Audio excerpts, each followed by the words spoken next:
कल मैंने आप लोगों को स्थायी भाव के बारे में बताया था और स्थायी भाव के बारे में बताया था कि व्यक्ति या आश्रय के हृदय में प्रत्येक क्षण विद्यमान रहने वाले भावों को स्थायी भाव कहते हैं। ये प्रायः सुषुप्तावस्था में होते हैं, किंतु उपयुक्त अवसर आ जाने पर जागृत एवं उद्दीप्त हो जाते हैं तथा विभाव, अनुभाव और संचारी भाव के संयोग से रस रूप में परिणत हो जाते हैं। क्योंकि ये स्थायी भाव हमेशा सोए रहते हैं, प्रत्येक क्षण सुषुप्तावस्था में होते हैं,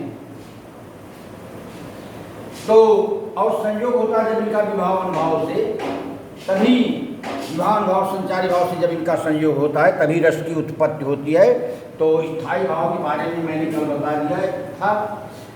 अब क्योंकि विभाव अनुभाव और संचारी भाव के संयोग से ही रस की उत्पत्ति होती है, इसलिए विभाव अनुभाव और संचारी भाव के बारे में जानना परमावश्यक है। तो सर्वप्रथम मैं विभाव के बारे में बता रहा हूँ। बच्चों, स्थायी भाव को जागृत करने वाले यानी सोए हुए स्थायी भाव को जगाने वाले कारणों को विभाव कहते हैं। यानी जिसके कारण स्थायी भाव जागता है वही कारण ही विभाव होता है। जैसे आप कहीं जा रहे हैं और रास्ते में कोई विषधारी सर्प मिला, आपको देखते ही फन को फैला करके खड़ा हो गया, तो सर्प को देखते ही आपके हृदय में एक स्थायी भाव जागेगा। क्या जागेगा? स्थायी भाव, वह भय नामक स्थायी भाव जागेगा। तो वह भय नामक, ऐसा नहीं कि भय नामक स्थायी भाव जो है ये आपके हृदय में नहीं था, लेकिन वो सुषुप्तावस्था में था, सोया हुआ था, और जब आपने सांप को देखा तो वह भय नामक स्थायी भाव जाग गया। तो मैंने बताया विभाव के बारे में कि स्थायी भाव को जगाने वाले कारणों को विभाव कहते हैं। तो आपके अंदर भय नामक स्थायी भाव को जगाया उस विषैले सर्प ने। अगर आपने विषैले सांप को न देखा होता तो वह भय नामक स्थायी भाव सोया का सोया ही रहता, वो जागता नहीं। सांप के कारण स्थायी भाव को जगा, तो इसलिए वह सांप जो है, विषैला सांप ही वो है क्या है? विभाव। तो स्थायी भाव को जगाने वाले कारणों को विभाव कहते हैं। कि विभाव दो प्रकार के होते हैं। विभाव दो प्रकार के होते हैं। नंबर एक,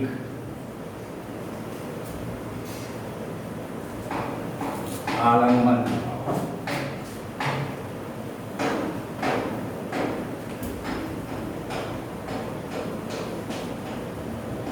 और नंबर दो उद्दीपन।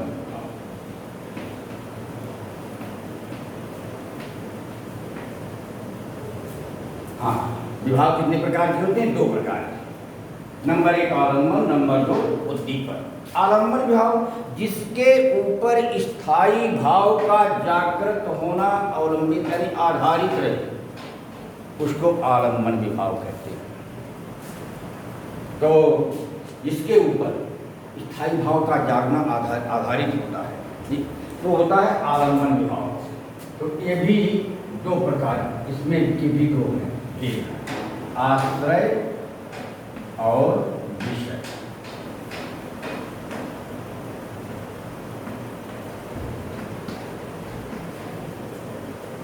अब आश्रय कहते हैं कि जिस व्यक्ति में स्थायी भाव जागता है, जैसे कोई कवि मंच पर खड़ा होकर के काव्य पाठ कर रहा है और श्रोता लोग उसकी कविता को सुन करके आनंदित हैं, आनंद में निमग्न है, भाव विभोर हैं, तो श्रोता को आनंदानुभूति हो रही है, इसलिए श्रोता ही आश्रय है। तो स्थायी भाव को जहाँ ठिकाना मिलता है, जहाँ आश्रय प्राप्त होता है, उसे तो वही वह है आश्रय। यानी जिस व्यक्ति या वस्तु में, जिस व्यक्ति क्या वस्तु में विभाव को आश्रय प्राप्त हो। देखिए कि मैंने विभाव, आलम्बन विभाव के बारे में बताया कि जिसके ऊपर स्थायी भाव का जागृत होना अवलंबित रहे। इसके दो भेद हैं, आश्रय और विषय।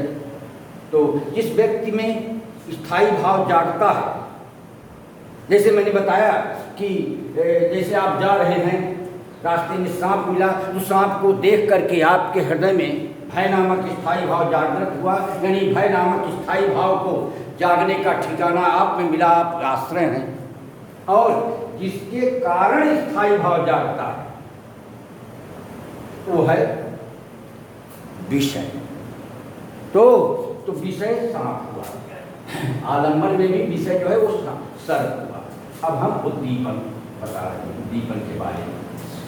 तो स्थायी भाव को अधिक से अधिक तीव्रता प्रदान करने वाले एवं स्थायी भाव को उद्दीप्त करने वाले भाव को उद्दीपन कहते हैं। जैसे सांप को आपने देखा, तो सांप को देखते ही आपके हृदय में भय नामक स्थायी भाव जागृत हुआ, आप आश्रय और सांप विषय हुआ। किंतु स्थायी भाव में अधिकाधिक तीव्रता लाने वाले, स्थायी भाव को अधिक से अधिक उद्दीप्त करने वाले भाव को उद्दीपन कहते हैं। तो जैसे सांप को आपने देखा, आपके अंदर भय नामक स्थायी भाव जागृत हुआ, किंतु जब वह सांप फन को उठा करके खड़ा हुआ और फुफकार दिया, तो भय तो आपके अंदर पहले से ही था, किंतु भय में और भी वृद्धि हो गई, यानी डर आपका और भी बढ़ गया। कहने का तात्पर्य भय आपका उद्दीप्त हो गया। तो सांप का की फुफकार जो है वह उद्दीपन विभाव होगा। तो अब बच्चों आप विभाव के बारे में समझ गए। एक बार फिर दोहरा देता हूँ विभाव को, कि स्थायी भाव को जागृत करने वाले कारणों को विभाव कहते हैं। अर्थात जिन कारणों से स्थायी भाव जागता है, जिन कारणों से सुषुप्तावस्था में जो सुषुप्तावस्था को प्राप्त आपका स्थायी माने भाव जागृतावस्था को प्राप्त होता है, जिसके कारण वह जागता है, उसी भाव को विभाव कहते हैं। विभाव दो प्रकार के होते हैं, आलम्बन विभाव और उद्दीपन विभाव। आलम्बन विभाव यानी जिसके ऊपर स्थायी भाव का जागना आधारित रहे, उसे आलम्बन विभाव कहते हैं। आलम्बन के भी दो भेद हैं, आश्रय और विषय। यानी जिसके हृदय में स्थायी भाव जागता है वो होता है आश्रय, और जिसके कारण स्थायी भाव जागता होता है विषय।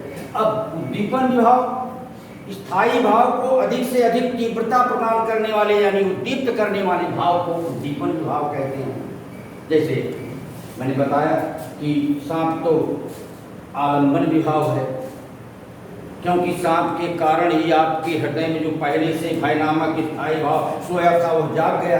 किंतु जब सांप की फुफकार को आपने सुना तो वह भय और भी बढ़ गया। आप डरे हुए थे, भय था आप में, किंतु जब सांप ने फुफकार दिया तो भय में और भी वृद्धि हो गई। जो भय है तो वह और भी बढ़ गई। तो उस सांप की फुफकार वो उद्दीपन विभाव हुआ। अब हम आपको अनुभव के बारे में बताते हैं। हाँ बच्चों, आप विभाव के बारे में समझिए और अनुभव के बारे में जानिए।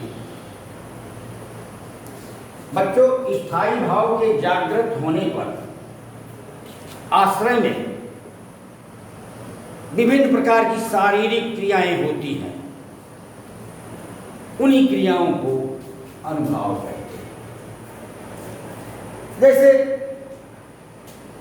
जब आपने सांप को देखा तो सांप को आलम्बन विभाव हुआ। सांप फुफकारने लगा तो आपके भय में और भी वृद्धि हो गई, वह उद्दीपन विभाव हुआ। किंतु मैंने भी बताया कि स्थायी भाव के जागृत होने के उपरांत, सोए हुए स्थायी भाव के जाग जाने के उपरांत आश्रय में विभिन्न प्रकार की शारीरिक क्रियाएं होती हैं। उन्हीं शारीरिक क्रियाओं को अनुभव कहा जाता है। तो जब सांप ने फुफकारा तो आप में शारीरिक क्रिया उत्पन्न हुई क्या? आप कांपने लगे या भाग खड़े हुए या डर के मारे बेहोश हो गए, विभिन्न प्रकार की क्रियाएं होती हैं। तो यह अनुभाव है। अब अनुभाव भी 4 प्रकार का होता है। कायिक,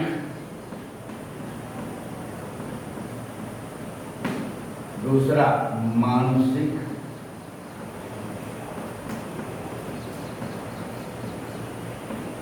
तीसरा सात्विक, चौथा आहार। देखिए,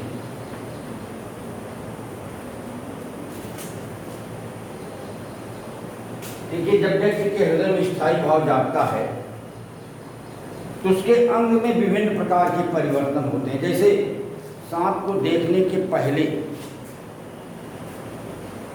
आश्रय का दूसरा रूप होता है, उसका चेहरा प्रफुल्लित रहता है, किंतु जब सांप को देखा तो उसके चेहरे में परिवर्तन हो गया, अंग प्रत्यंग में परिवर्तन हो गया। तो इसी को आँख, हाथ, पैर, शरीर आदि में विभिन्न प्रकार की क्रियाएं देखने को मिलती है, इन्हीं को कायिक कहते हैं। और मन की स्थिति के अनुसार हर्ष, विषाद, चिंता आदि विभिन्न क्रियाएं होती हैं, तो उनको मानसिक अनुभव कहते हैं। सात्विक यानी अलग कृत्रिम बेस रचना को, जैसे मन के भावों के अनुसार व्यक्ति कभी रोता है, कभी हंसता है, कभी गाता है, तो उसको कहते हैं सात्विक अनुभव। और आहार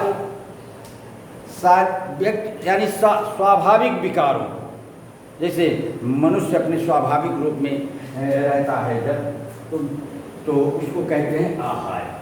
ये हैं 4 अनुभव, 4 प्रकार के होते हैं, कायिक, मानसिक, सात्विक और आहार। अब हम आपको बताते हैं संचारी भाव के बारे में। बच्चों, आश्रय के हृदय में स्थित अस्थिर मनोविकारों संचारी या व्यभिचारी भाव कहते हैं। ये पानी के बुलबुले की तरह होते हैं जो बनते और बिगड़ते रहते हैं, जबकि स्थायी भाव अंत तक बने रहते हैं। आपने बरसात में पानी को बरसते हुए देखा होगा और बुलबुले निकलते हैं और वो बुलबुले फूट भी जाते हैं, फिर नए बुलबुले आते हैं, तो बुलबुले जैसे बनते बिगड़ते रहते हैं, उसी तरह ये व्यभिचारी और संचारी भाव अस्थायी मनोविकार हैं। ये बनते और बिगड़ते रहते हैं, हमेशा स्थायी नहीं रहते। तो इनकी संख्या है 33। नंबर 1 निर्वेद, दूसरा आवेग, दैन्य, श्रम, मद, जड़ता, उग्रता, मोह, विबोध, स्वप्न, अपस्मार, गर्व, मरण, आलस्य, अमर्ष, निद्रा, औहित्था, औत्सुक्य, उन्माद, शंका, स्मृति, मति, व्याधि, संत्रास, लज्जा, हर्ष, असूया, विषाद, धृति, चपलता, ग्लानि, चिंता, वितर्क आदि ये 33 संचारी भाव हैं। इन्हें व्यभिचारी भाव भी कहा जाता है। बच्चों, आज बस इतना ही, कल आगे पढ़ाएंगे रस के बारे में।